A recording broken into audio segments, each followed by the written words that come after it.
Hello, everyone. Welcome to the Less Insurance Dependence Podcast, the official podcast of the Reducing Insurance Dependence Academy, www.rid.academy. Membership to the Academy is a gift from Gary and I in appreciation for your listenership. Go to rid.academy and don't forget to register. By registering, you will have access to all of our resources and you will get a free pass to all of our events, including the annual summit. I am Narain, your co-host. Today's podcast is titled, How Do I Stay Profitable After Dropping PPO Plans? Before we get into this, I do want to talk about the event Gary recently had.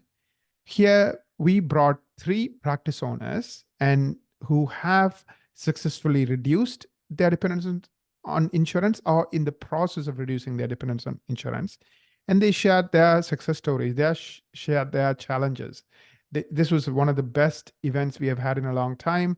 And if you want to listen to it because you missed it, you can write to team@rid.academy and ask for the success story webinar replay. Just say success story replay or just webinar replay. Our team will know what you're referring to. They will send you the success story webinar replay. We're only making it available for a limited time. So please take advantage of this and listen to this particular event. This is an awesome event. You will learn a ton. Nir, let me add some color to that. In that success stories event, we had 3 different practice owners in different parts of the country that were at various stages in their reducing insurance dependence. One of them was early in the game. She has successfully resigned from a number of plans and was now accelerating the process in her practice based on the great early results. The second doctor was farther along, had resigned successfully from quite a number of plans and had just a few left. And he shared, his experiences with that. And then the last client was one that had gone completely all the way and was now fee for service. And he shared his results with that. And it's really cool to hear the voice of doctors that have been through this. I would suspect that regardless of where you are, if you listen to this Less Insurance Dependence podcast, we know you're interested in resigning from insurance. That live event that we have recorded and we'll be happy to send it to you at no cost will really answer a whole bunch of questions for you and perhaps move you off of thinking about it into taking more action around it. Maybe it'll encourage you because they share about things that they do differently next time. And perhaps it'll simply add some rationale on how to do this yourself in your practice. Thank you, Gary. Appreciate it. So let's jump right in. During this event, many people came with questions that perhaps kept them up at night. So we picked some of those questions that we couldn't get to, but were kind of common questions. And I'm going to ask these questions, Gary. Once again, the topic is, how do I stay profitable after dropping PPO plans? The first question is it better to increase revenues or decrease expenses as a way of controlling overhead? I thought that was a brilliant question. It's a great question. And I want to state that those 2 goals are not mutually exclusive. They're not, by mutually exclusive, it means you can have one but can't have the other. And really, you can do both. You can decrease your expenses and you can also grow your practice. They are not increasing revenue. You can grow your practice and you can reduce your expenses. If you do those 2 simultaneously, and you're really going to take a massive chunk out of your overhead and reduce your overhead so that you get a better result. So don't think that you have to choose one or the other. Of course, the best way to increase revenue is to grow your high value services. Grow the things in your practice that represent larger case sizes, things like adult orthodontics, things like cosmetic dentistry, maybe things like dental implants, either placing and restoring or just restoring them. Focus on your higher value service, whatever those are in your practice. And of course, the best way to decrease your expenses is really a little bit counterintuitive, but it's by resigning from PPO plans. Because your single biggest overhead item Naren, what do dentists think? What does a dentist think that his or her highest overhead item? Yeah, most dentists, if you ask them without talking to them first, they'll say it's employee expenses. Employee wages. Yes. But in fact, employee wages are somewhere between 28 and 30% today. And what are we seeing as the average adjustment in PPO plans? 45 to 48%. Right. So last time I checked, let's pick 45% for the fee schedule with the PPO plan. 45% is higher than 28 to 30%. So if you can eliminate that, you'll make a massive progress on reducing your overhead. Absolutely. Let me go to the second question.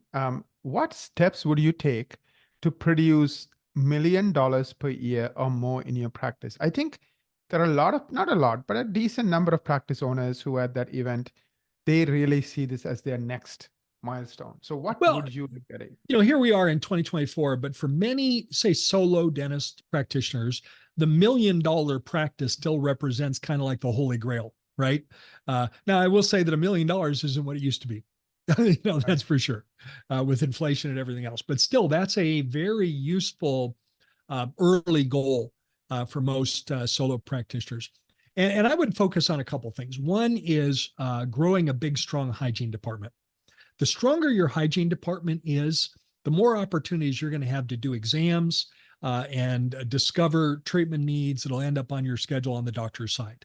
So there's a direct correlation to how strong your hygiene department is and how busy and productive the doctor's schedule is. In a practice producing $1 million, that will typically be a full-time hygienist, 4 days a week, a full-time hygienist, and then likely a second hygienist that's working anywhere from 2 to 3 days a week. So let's say it's a 3-day-a-week second hygienist. So that'd be a total of 7 hygiene days per week, one working 4 days a week, another working 3 days a week. And that would represent a really strong component of your practice, but also feed the doctor's schedule. And the other thing that I would say is add to your high-value services. So you can provide more than just everyday general dentistry. And one of the best ways to do that, Naren, and for those of you that haven't done this yet, I'd strongly encourage you to do this, is add oral conscious sedation. I consider oral conscious sedation as a high-value service. Oral conscious sedation, I have a bias here. I really like the DOCS program, the DOCS, Dental Organization for Conscious Sedation. Dr. Michael Silverman and his team teach an amazing program. You don't have to get exotic with it.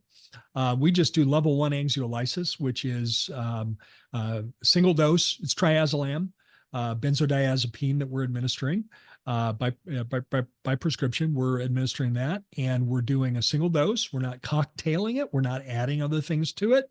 That's all we do.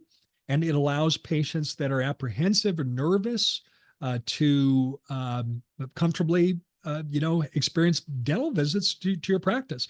Naren, if someone's nervous and apprehensive in their life, what's also a correlation to that patient? What's their mouth look like?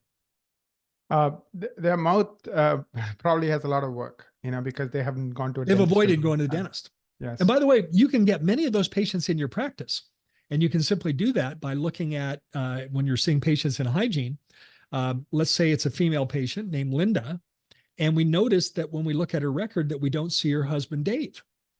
We can say, Linda, I noticed that we don't see your husband, Dave. Does he have a dentist? And she might say, yeah, he goes to one by his work for convenience. But most of the time, what does she say, Naren? What does most of the time Linda say? Well, he hasn't gone to a dentist in a long time. I'm embarrassed to admit this, but the guy's a knucklehead, and I love him, but he doesn't go to the dentist. And then we can say, well, we really need to get him to the dentist because, there's a possibility that if he isn't going to the dentist, he's got a lot of pathogenic bacteria in his mouth. And, your mouth's nice and healthy. I'd hate to see him infect you with this pathogenic bacteria. And usually they get the message right there. And you get a call later from Dave saying, my wife told me I need to make an appointment. And the reason he hasn't gone to the dentist is he's afraid. And then we can say, Linda, many people, we treat many people like that. And we have sedation dentistry to make every visit as comfortable as possible. So those are the two things that I would do that I think provide good answers to that question. Thank you, Gary. Before I continue with the next set of questions from our audience, I do want to talk about our next event coming up. It's our masterclass, and it's creating a relationship-driven practice. It's on the 16th of July, 8 to 10 p.m. Eastern, a very affordable 2 hours of CE, thrivingdentist.com/masterclass. So creating a relationship-driven practice. Quick This is comment. brand new. We've never given this master class, but brand new. I'm excited about it. I've been working on the curriculum. For those of you that really want to leverage the relationship-driven aspect of your practice to full potential, you'll get so many ideas on this you can apply the next day. Come join us. Less than $100, 2 hours of CE. No matter where you are on the journey to reduce insurance dependence, having a relationship-driven practice is a key to lots of success.